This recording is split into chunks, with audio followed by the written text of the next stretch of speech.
Hello everybody, and welcome to another one of our leadership training videos.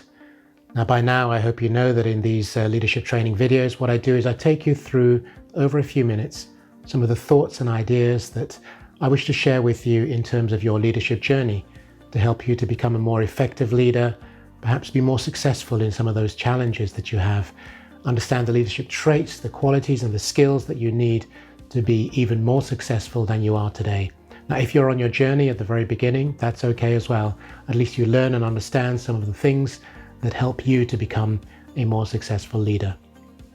My name is Chris Igwe. I have over 35 years experience leading, training and developing teams across 5 major European markets where I've worked, but also Europe, Middle East and Africa in general. We take a topic at a time. I give you my sense and my ideas through my own experience about what leadership is all about and how I've been able to be successful in my own field. Feel free to like, comment and share, and of course subscribe to the channel so you know when other videos are becoming available. So the one we're going to do today I hope you'll find entertaining and interesting, which is entitled Know Thyself. Know Thyself, as in the old English term, although this came from somewhere else, but know yourself. How many of us actually know ourselves? Well, this expression actually came from the front of the temple of Apollo in Delphi, which is in Greece, and is as much attributed in terms of its analysis and understanding and discussion by Socrates, who I'm sure you know or heard of as the philosopher. So, know thyself. What does that mean in terms of leadership? What does it mean to know thyself, to know yourself, to really understand who you are? Not who others think you are, but who you are. So to help us a little bit and have a bit of fun for a few minutes, I just want to ask you a few questions that you, I hope, can answer. So what if I said to you, what is your favorite color? How many of you can straight off say, that is my favorite color? Maybe it's what you wear all the time or the colors you enjoy, the paintings you do. What is your favorite color? What is your favorite food as well? What food do you like most? Is it Thai? Is it Chinese? Is it French? Is it Italian? What kind of food? And then it's not just the overall food, but what type of food do you actually like? You know, what dish is the most important to you? What's your favorite pastime? What do you like to do most of all when you're actually on your own, in your own space, in your own time, away from work, away from everything else? What is your favorite pastime? And then what about your favorite actor or actress? I could just as well have put, what is your favorite movie? So as you look at each of these, I'm sure there are some of you who absolutely instantly go, yeah, I've got it, I know what that is. So when it comes to your favorite dish, you know, what kind of cuisine is it? But then beyond the cuisine, what type of dish, meal do you like having most? What is your favorite color? It may be blue, it may be red, it may be a combination, it depends on the time of day. What's your favorite pastime? Is it going on vacation? Is it reading? Is it doing some form of sports? And then of course your favorite actor or actresses. Now I imagine that in most of these you will say, well, it really depends. On a Friday I would wear this, on a Sunday I'd wear that, on a Wednesday I'd wear something else. Your favorite food, well, it depends. If it's Thai, it's this, if it's Chinese, it's that. But when you narrow it down to its absolute fundamental, what is it that is your favorite?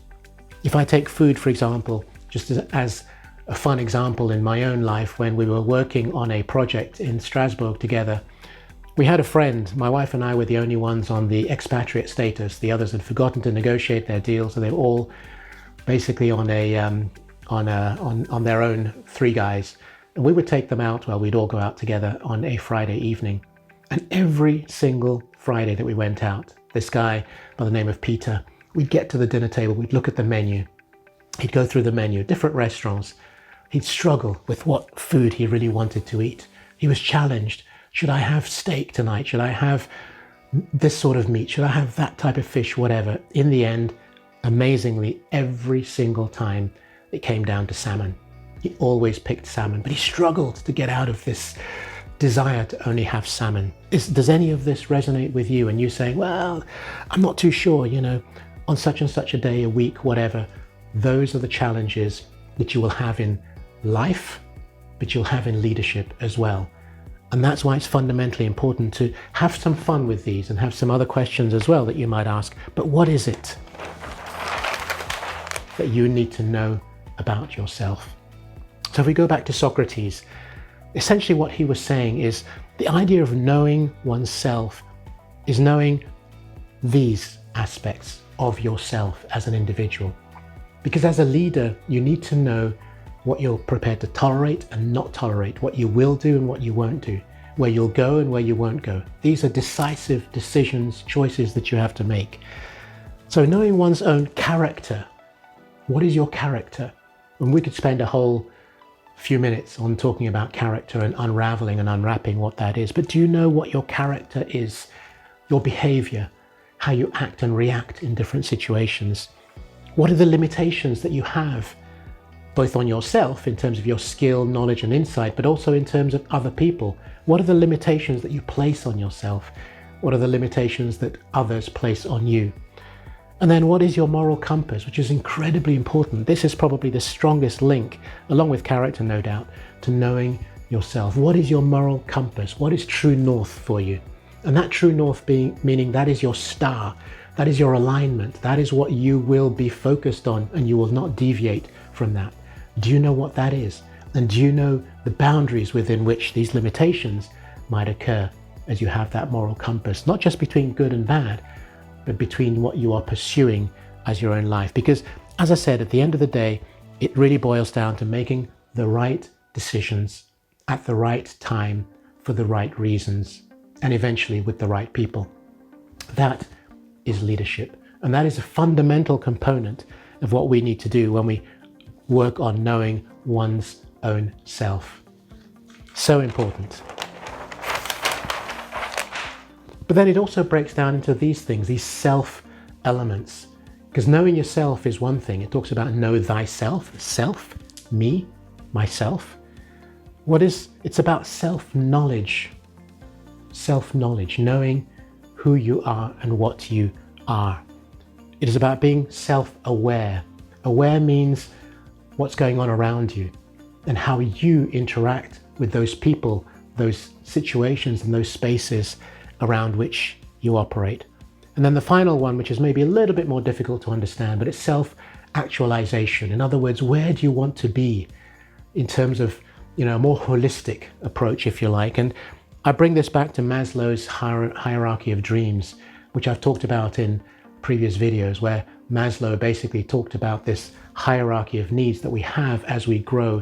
So at the very foundational level, we're concerned about the fundamentals of light, warmth, heating, a house. We need to have those. Those are the things that motivate and power us initially. And then you work up the ladder towards self-actualization, self-enlightenment, being something more than just being a leader, for example, being an inspirational leader, being someone who's incredibly wise, knowledgeable, taking yourself to a whole different position. That's self-actualization. That's where you want to be spiritually, if you like, but on this earth. So it's just like, deeper philosophical thought process, all those kind of things. But where do you see yourself?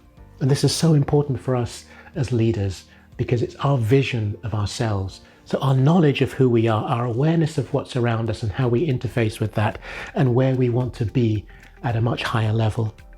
And perhaps this final quote will help you to understand what I mean. So Lao Tzu said, "He who knows others is wise. He who knows others is wise, but he who knows himself is enlightened." That's what we're searching for. That's what we're looking to achieve. It's that self-enlightenment, that fact that we look deep inside ourselves to understand those jewels, those pearls that are in there, and then we bring them out and we help them shine as we help others to grow as well. So I hope this has given you some ideas and thoughts. Know thyself. What does that mean for you?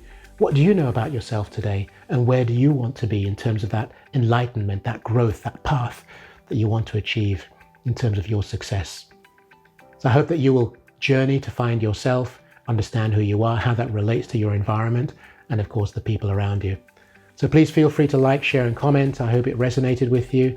And of course, subscribe to the channel, and I look forward to speaking to you again very soon. Thank you.